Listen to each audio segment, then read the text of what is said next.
হয়তো আমাদের রক্ত থাকবে, নয়তো বাংলাদেশের আজাদী থাকবে ইনশাআল্লাহ। যদি বিএনপি সরকার বাংলাদেশে আমাদের এই মজলুম মানুষের বিচার করতে সক্ষম না হয়, ইনশাআল্লাহ 11 দলীয় জোট আগামী নির্বাচনে ক্ষমতায় গিয়ে আওয়ামী ফ্যাসিস্ট আমলের সকল গুম, খুন, নির্যাতন এবং জুলুমের বিচার বাংলার মাটিতে করবে ইনশাআল্লাহ। আপনারা এখানে গত 17 বছরে কারা কারা মামলা খেয়েছেন বা পুলিশের হলো একটা ডান্ডা বাড়ি খেয়েছেন, সবাই একটু কষ্ট করে হাতটা তুলবেন। এই যে অধিকাংশ লোক গত 17 বছরে এখানে হলো নিগৃহীত, নির্যাতিত।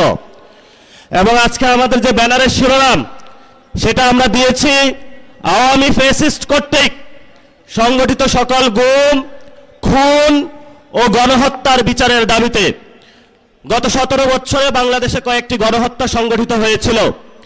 28 অক্টোবরে একটি গণহত্যা সংগঠিত হয়েছিল, শাপলাতে একটি গণহত্যা সংগঠিত হয়েছিল, 24-এ একটি গণহত্যা সংগঠিত হয়েছিল, পিলখানায় একটি গণহত্যা সংগঠিত হয়েছিল।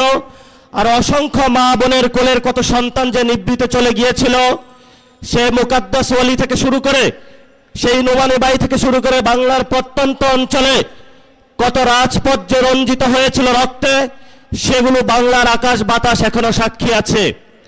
কয়েকদিন আগে প্রধানমন্ত্রী একটি বক্তব্য দিয়েছিলেন যে আমার যে মেরুদণ্ডটা ভাঙা হয়েছিল, আমি যদি প্রতিশোধ নেই তাহলে কি আমার মেরুদণ্ড ফেরত পাবো কিনা, তিনি এই বক্তব্যটা রেখেছিলেন।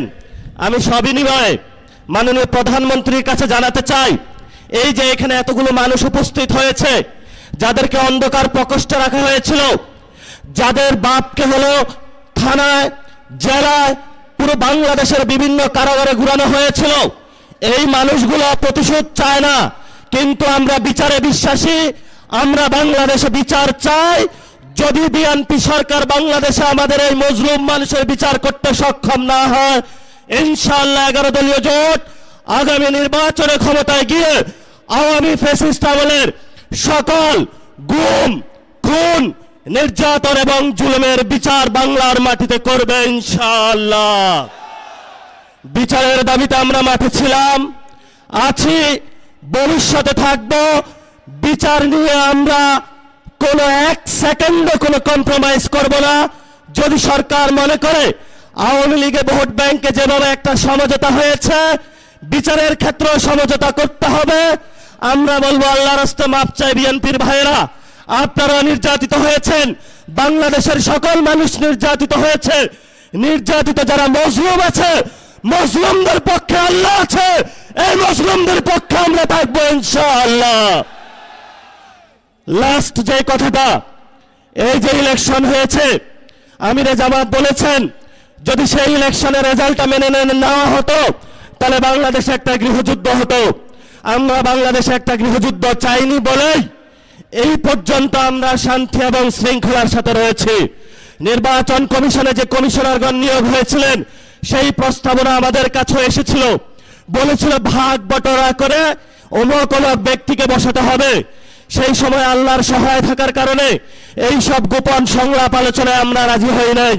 বিএনপির অনেক কমিশনার বসানো হয়েছে, বিভিন্ন বিভ্রান্ত আর্মি পার্সনকে সেখানে বসানো হয়েছে, তারা নির্বাচনে হলে ইঞ্জিনিয়ারিং করেছে।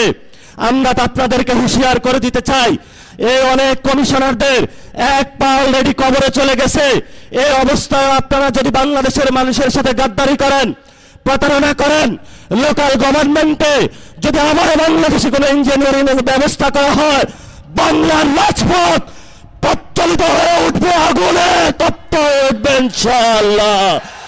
আপনারা লোকাল গভর্নমেন্টে সবাই প্রস্তুত থাকবেন ইনশাআল্লাহ। মাঠে হয়তো আমাদের রক্ত থাকবে, নয়তো বাংলাদেশের আজাদী থাকবে ইনশাআল্লাহ। আমরা ইনশাআল্লাহ 11 দলীয় জোটের যারা নেতৃবৃন্দ এখানে আছেন, তাদের নেতৃত্বে বাংলাদেশের মানুষের পক্ষ হয়ে একটি সুষ্ঠু গণতান্ত্রিক প্রক্রিয়ার মধ্য দিয়ে এগিয়ে যাব। এটাই বাংলাদেশ, এটাই আবু সাঈদের বাংলাদেশ, এটাই হলো শহীদ মুগ্ধের বাংলাদেশ, এটাই হলো শহীদ ওয়াসিমের বাংলাদেশ। সবাইকে আসসালাম। রাজপথে থাকবেন, রাজপথ ছাড়বেন না। রাজপথে মুক্তির সমাধান, রাজপথে আজাদির সমাধান, রাজপথে বাংলাদেশের সমাধান, রাজপথে হলো সার্বভৌমত্বের সমাধান, রাজপথ হলো ইসলামকে সার্বভৌমত্ব রক্ষার সমাধান। এই সমাধান আমাদেরকে ইমানি দায়িত্ব, দেশপ্রেমের দায়িত্ব। এই দায়িত্ব আমাদেরকে আদায় করে ইনশাআল্লাহ আমরা ঘরে ফিরবো। আসসালামু আলাইকুম।